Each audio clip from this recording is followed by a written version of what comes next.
월요일입니다. 새벽에 만난 하나님 오신 여러분들을 환영합니다. 같이 기도하겠습니다. 하나님 감사합니다. 하나님이 우리에게 주시는 이 좋은 날을 하나님과 말씀으로 같이 만납니다. 이 아침에 만나는 하나님이 우리 인생에 있어서 가장 가슴이 두근거릴 정도로 기쁨의 만남이 되게 하시고, 말씀으로 만나는 하나님이 살아계시는 하나님으로 우리에게 다가오게 하여 주옵소서. 기대합니다. 감사합니다. 예수님의 이름으로 기도합니다. 아멘. 오늘 말씀은 마태복음 5장입니다. 마태복음 5장입니다. 38절에서 42절까지의 말씀입니다. 마태복음 5장 38절에서 42절입니다. 마태복음 5장 38절에서 42절입니다. 우리 같이 한 목소리를 읽겠습니다. 또 눈은 눈으로 이는 이로 갚으라 하였다는 것을 너희가 들었으나 나는 너희에게 이르노니 악한 자를 대적하지 말라. 누구든지 내 오른편 뺨을 치거든 왼편도 돌려대며 또 너를 고발하여 속옷을 가지고자 하는 자에게 겉옷까지도 가지게 하며 또 누구든지 너로 억지로 오리를 가게 하거든 그 사람과 심리를 동행하고 내게 구하는 자에게 주며 내게 꾸고자 하는 자에게 거절하지 말라. 오늘 내용을 보면 세상에 사는 방법과 정반대의 방법으로 살아가야 한다는 예수님의 가르침의 말씀을 우리가 보게 됩니다. 먼저 38절에 보니까 눈에는 눈, 이에는 이라는 내용 우리가 잘 알고 있죠. 율법에 이와 같은 내용이 있습니다. 그래서 살인한 자에게는 그 사람도 즉시 죽어야 하고 또 배상을 똑같이 해야 되고 이런 법들이 있습니다. 그럼 율법에 살인한 자도 살인당해야 되고 상해를 입은 자는 똑같은 상해를 받아야 된다. 이건 복수를 조장하는 것인가? 이건 서로 분노를 조장하는 것인가? 우리 그렇게 생각할 수도 있습니다.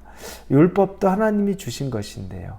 그런데 그때의 율법이 말하는 것은 오히려 약자를 보호하는 법입니다. 우리가 지금 생각하면 이에는 이, 눈에는 눈, 그래서 내가 당한 만큼 갚아줘야 된다라고 생각할 수 있지만 그 율법이 지향하던 바는 약자를 보호하는 것. 다시 말해 부유한 자가 사람을 죽였습니다. 그런데 만약 이런 율법이 없다면 그 부유한 사람은 돈으로, 자기가 가지고 있는 돈으로 자기의 살인죄를 면하려고 할 겁니다. 그리고 많은 경우 면해줄 수 있을 겁니다.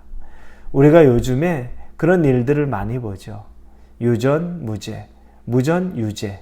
그래서 아무리 큰 죄를 범했어도 내가 돈이 많다면 좋은 로펌에서 정말 승소하는 이런 능력 있는 변호사들을 고용해서 그들이 나를 방어하게 만들면 내가 살인을 했어도 풀려 나오는 일들, 잔혹하게 살인을 했는데도 몇 년형을 살지 않고 다시 나올 수 있는 것들, 이런 일들이 너무너무 비일비재합니다. 돈이 능력이고 권력이 있는 것이기 때문입니다. 이런 삶을 유전무죄, 무전유죄, 얼마나 불공평합니까? 그런데 율법에서는 이 약자를 보호하는 것이 바로 이런 법, 하나님의 법이라고 명시한 겁니다. 눈에는 눈, 이에는 이. 즉 네가 아무리 부자였다고 하더라도 네가 누군가의 눈에 상처를 입혔으면 너는 부자든 아니든 너도 눈에 상처를 입혀야 된다. 이게 율법으로 정해져 있기 때문에, 그래서 이것은 힘없는 자들을 보호하는 굉장히 큰 법이 되었던 겁니다. 그러니 우리가 알고 있는 복수에 대해서만 생각할 것이 아니라 하나님의 선하심이 있는 겁니다. 그런데 오늘 예수님이 말씀하시는 것은 이 율법도 훨씬 넘어섭니다. 율법의 완성이라고 말씀하셨죠. 그리고 우리가 이 산상수훈을 이야기하면서 복 있는 자들부터 쭉 시작했던 그 내용들을 이해하면서 예수님이 이 율법 1.1획이라도 바리새인이나 서기관보다 더 너희가 낫지 않으면 천국에 갈 수 없다라고 말할 정도로 이 율법을 잘 지키고 살아야 된다는 것, 그 원리, 율법의 근원, 하나님의 말씀을 지키고 살아야 된다는 걸 강조했습니다.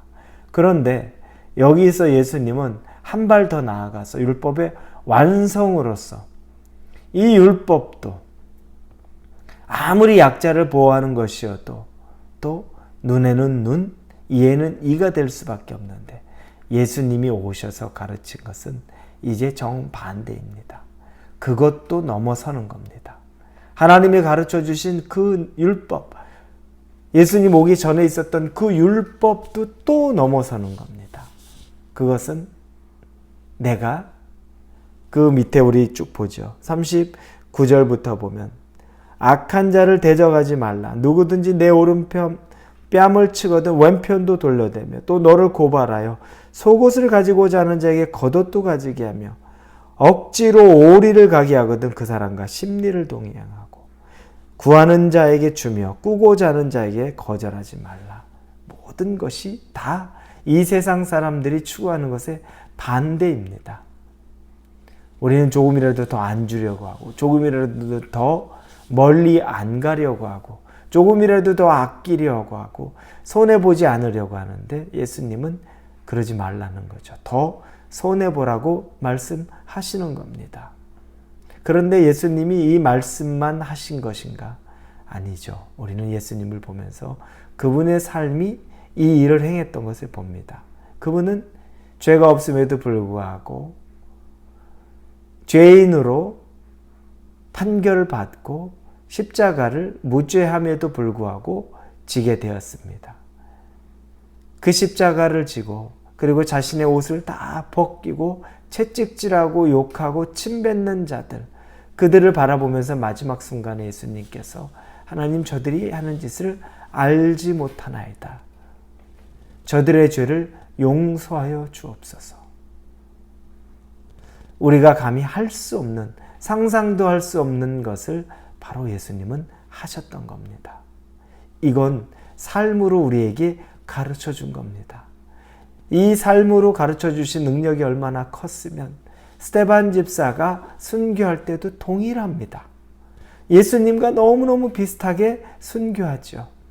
저들이 하는 짓을 알지 못합니다. 자기에게 돌을 던져서 돌에 맞아 죽고 있는데 저들의 죄를 용서해달라고 하늘을 바라보며 그가 외칩니다. 여러분, 예수님이 그렇게 사셨고 예수님의 제자 또 그 길을 또 동일하게 따랐던 겁니다. 주님은 우리에게 도전하고 말씀하시는 것입니다. 이 세상이 추구하는 것과 반대의 정신으로 살아가라. 세상이 가르치는 모든 것들과 반대의 정신으로 살아가라. 그래서 우리에게 아주 익숙한 말씀, 누구든지 크고자 하는 사람은 남을 섬기는 자가 돼야 된다.